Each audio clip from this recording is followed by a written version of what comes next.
Welcome to the People and Performance Podcast, offering tips and expert insights into the strategic capabilities, behaviors, and results needed to grow and sustain employee performance. Welcome to another episode of the People and Performance Podcast. Hello, everybody. This is Crispy Orling, co-host of the podcast and CEO at Fidello Inc. In just 2 years, we've experienced more work-life changing events than we could ever have imagined. Things happening in business today, therefore, have a sharper focus on the human element than in the past. This week, my partner, Bill Banham, is joined by Jim Link, the new CHRO at SHRM, the Society for Human Resource Management. Listen as Jim explains why HR leaders today are in a much better position to shape the future successes of their business than ever before. Listen too as Jim offers his take on effective management practices, as well as on a range of key issues facing HR professionals in the 2020s. I hope you enjoy this conversation Bill had with Jim.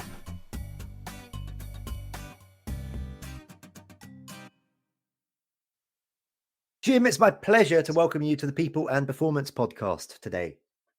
Hey, Bill, it's a pleasure to be here. Thanks for inviting me. Jim, let's get straight into it. You've led HR organizations of varying scopes and sizes. How would you describe your approach to managing HR? Well, human resources obviously is an essential component of the effective management of any business. And I start by learning the business in which I am working. And I also believe it's a fantastic opportunity for HR leaders across functions to also learn the business. So I begin by focusing on whatever is important to the business and then building out the human capital strategies to support those outcomes that are desired. For example, if you're trying to grow a business from a profitability perspective, it's important to understand having the right people in the right place with the right talent and the right learning and development to be able to accomplish that revenue growth in an organization. So I begin with the end in mind and then reverse engineer the human capital systems that are going to be required to make that business successful. That's been my approach for many years. And it's worked, and I am going to continue doing that here at SHRM as the Chief Human Resources Officer in this great organization. I love that. That's been my approach. It has worked, and therefore I'm going to continue doing it. Absolutely. Why mess with something that's working, right? I mean, that's and of course we tweak that, and it's very dependent upon what the business is trying to achieve. Here at SHRM, we're a very membership-centric, principle-based organization, and so ensuring we have that correct alignment with the talent that's working in human resources and every other function in the company is tantamount to our current and our future success. Okay, so why SHRM then, Jim? Why take on the role of CHRO at SHRM? I mean, I know that you've been involved with the organization for a number of years, but why take on that role, and what are some of the unique challenges and opportunities in this new position? Well, I feel that being the Chief Human Resources Officer of the largest human resources association in the world with 315,000 members is obviously the most desirable place a human resources professional can possibly land himself or herself. So I'm privileged to be here, and I am very much tied to the goals and objectives that SHRM has as an organization, which is to build better workplaces and better work for individuals around the world. We provide our members with the tools, the capability, the knowledge, and the research to do just that. And my role is certainly to have a best-in-class human resources organization here at SHRM, so we can role model and reflect to our members how a proper human resources function should operate within the greater construct of a business. And I can't think of a higher calling or a more purposeful career destination for me. And I am super pleased to be here and excited to continue on this journey with SHRM as we grow and continue on our own pathway. Wonderful. Thank you. Now, Jim, I've been a commentator in the HR space for many, many years, since before I was grey. But I've noticed over the last couple of years, particularly, people have been saying to me, wow, Bill, you really are at the intersection of what's going on at the moment in terms of making a difference to companies. And And that's because the role of the HR professional is diversified, but it's so important right now, particularly in the context of the Great Resignation and this huge war for talent that we're all experiencing. In fact, in just 2 years, we've experienced more work-life changing events than we could have ever imagined, and things happening in business today have a sharper focus on the human element than in the past. Why do you think HR leaders today are in a better position to shape the future success of their business than perhaps before? It's a convergence of so many things that are happening in our world and in our economies, and just generally in our environment. So when you think about the pandemic, for example, you think about the labor shortage, which was in existence even before the pandemic. And most importantly, you think about the idea that we have moved flexibility and agility forward 20 years in the last 2 years, all comes together as a crucial and critical time for the effective identification of and deployment of human capital to help businesses achieve their goals. So when you think about that confluence of all those events, the human capital agenda, as you have so accurately stated in your question, is absolutely at the forefront of everything that businesses are focusing on at the moment to achieve success. If you take any one of those things alone, they would have been changing in massive ways for the human resources function. But together, they have identified human capital management and human capital strategy as arguably the most important component of any successful business right now. So you're right. It's not one thing. It's many things which have come together at roughly the same point in our history, and we're clearly seeing an evolution that has been sped up to be almost a revolution now in the way human capital is observed and viewed and valued by businesses and entities around the world. I don't see that changing. I actually see it escalating and becoming even more important in the foreseeable future. Perfect. Thank you very much. Now then, SHRM launched an IE&D Council back in 2020. You are the Inclusion, Equity and Diversity Council's executive sponsor, Jim. What is SHRM's Inclusion, Equity and Diversity Council, and what are its functions? The council has a central purpose, and that central purpose is to ensure that here at SHRM, we have an inclusive culture of belonging.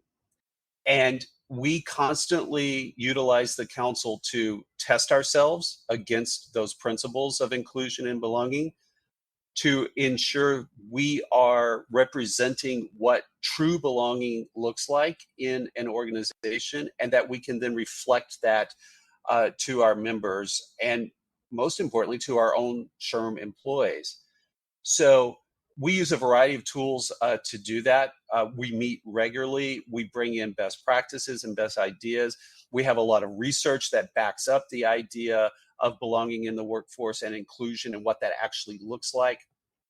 And the best part about all of this is it's built from within. It is a grassroots effort where employees who are interested in ensuring that we can bring our identities as we are to work and be successful and valued and appreciated are part of that group, and have raised it to the level now where that we're accomplishing holding ourselves accountable to a higher standard of belonging and inclusion.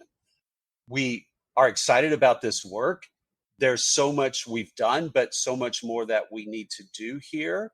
And we are finding ourselves in a situation where we can talk to other employers about their inclusion and belonging efforts, what's working and what's not working, and share some of our own knowledge and value in the space for those individuals who are trying to do exactly what we're trying to do here at SHRM.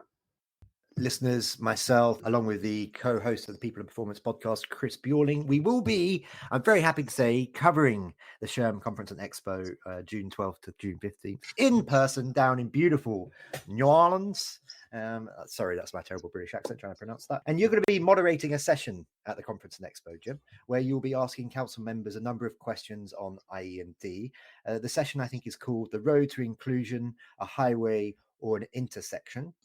Can you maybe talk to our listeners a little bit about the session and what are some of the hoped for learning outcomes? Yeah, we're really going to focus this particular session on identity. And identity is becoming more and more important as you think about how organizations allow individuals to bring their whole selves to work, to be productive, to be successful while they are their whole selves at their place of employment. So we'll specifically be talking about how you foster inclusion so that those individuals are accepted, embraced, and have the ability to share who they are and what they can bring to an organization. We'll talk a lot about empathy because there is a significant and important connection between empathy, inclusion, and belonging in a workplace. We'll talk about how our own organization, SHRM, is striving to build a more empathetic culture by promoting and encouraging and having open conversations and dialogue about self-identification. And we'll stress the fact that it sounds very easy to talk about bringing your identity to work, but for some individuals, it may not be as simple as you might think, and how you can best do that.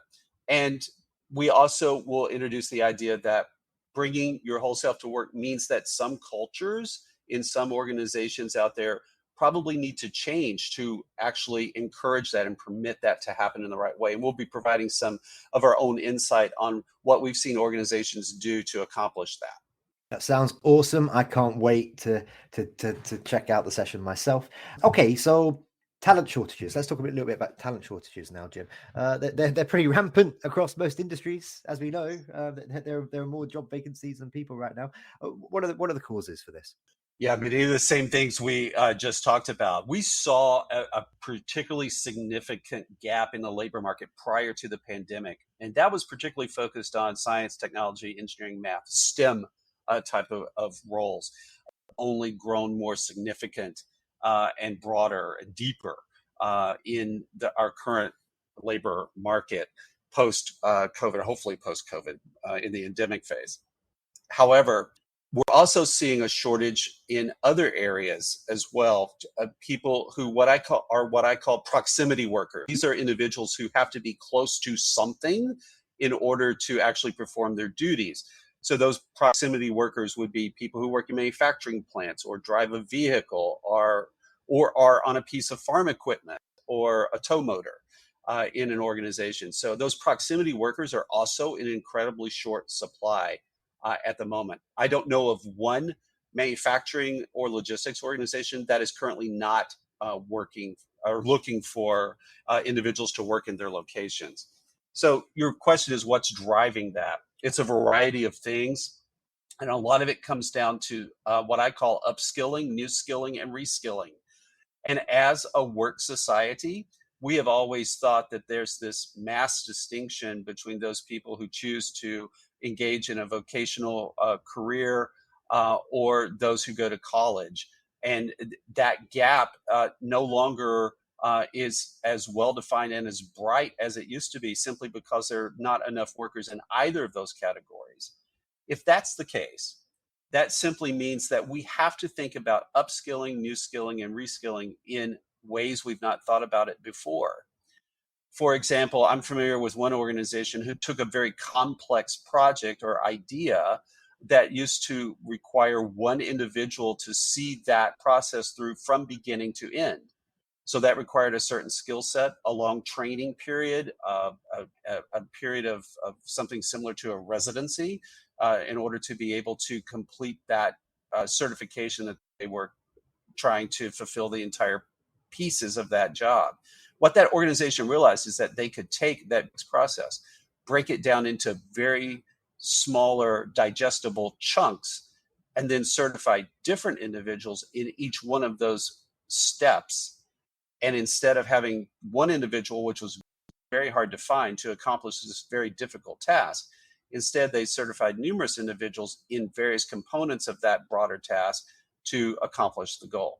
It's that kind of thinking that we're going to have to deploy. We also need to talk with our leaders in academic environments, in learning and development environments, and in government to help us determine what skills are going to be required for the future, and then build programming and activities and certificates or completions of our badges. I'm not quite sure what that might look like, but we have to think about skilling in new ways. And I know there are a lot of really smart people out there today working on that, but we have to move quickly because this gap is only getting broader, and it's going to become more pronounced in the next 3 to 5 years than it is even today. So your last answer there was mainly focused on the retention of employees through methods such as upskilling and reskilling. But let's take a step back in the employee life cycle, if you will, and focus a little bit on recruitment efforts and attraction efforts.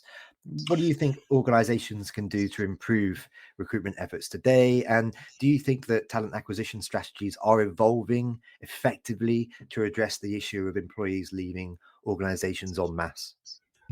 I'll answer the last question first about the speed at which those talent acquisition functions are evolving. The answer is yes, they're evolving, but they need to be evolving much more quickly than they are today. When you look back at those talent acquisition functions and what they've done over the last 5 to 10 years, they've certainly employed the use of technology, artificial intelligence, and other things in being able to reach the candidate audience. But to the first part of your question, that's only half the battle. In employees now, because of shortage and because of the digitization of everything and the availability of knowledge and information out there, can certainly know more about you as an employer than you may possibly know about them as a candidate to come into your organization. So this begins, in my mind, with employers establishing a reason for employees to want to come to work in their organizations. Employers must be known for something, and that known for something that each organization should have immediately available and visible on their websites, in their public pronouncements, in the advertising that they might do, et cetera, is part of the employer brand. And that employer brand today looks differently than it did a few years ago. We know that employees, candidates to come to work in these organizations, are attracted for a variety of reasons. But we know that employees stay in organizations because they identify with something that is tied to that organization. So a part of their identity and what is important to them is reflected either in the work of, or the values of, or the principles of the organizations in which they might choose to go to work. That is, in my view, the most overlooked component of being able to attract candidates into your organization, and most importantly, keep them once they are there. So that alignment between the identity and what's important to that individual reflected in the company in which they're going to work is the perfect match. We're going to see more and more candidates looking to understand how organizations operate, what they really stand for, what's important, how they lead with empathetic leadership, how they value employees once they come into the organization. And when all of that gets aligned, you will be able to attract an employee into your organization, and you'll be able to keep them once they are there. Excellent. Jim, you're not going to believe this, but we are already coming towards the end of this interview, sir. Before we do wrap up, 2 more questions for you for today. And my next question is one that we ask of all of our guests. And your answer could be terribly long, or it could just be one word, perhaps. Who knows? And it is as follows. From a culture and people processes perspective, what does a high-performing company mean to you? It is a company that is identified by its leadership team. And specifically, that leadership team has to be purposeful, clear, visible, empathetic, and they must be all involved as a cohesive unit in building collaboration and cooperation across the employee workforce to accomplish the goals of that organization. That is what it looks like to me. Love it. Okay, and just finally for today, Jim, how can our listeners connect with you? So perhaps that's through LinkedIn. Maybe you want to share your email address. Maybe you're all over Twitter, TikTok, Instagram, who knows?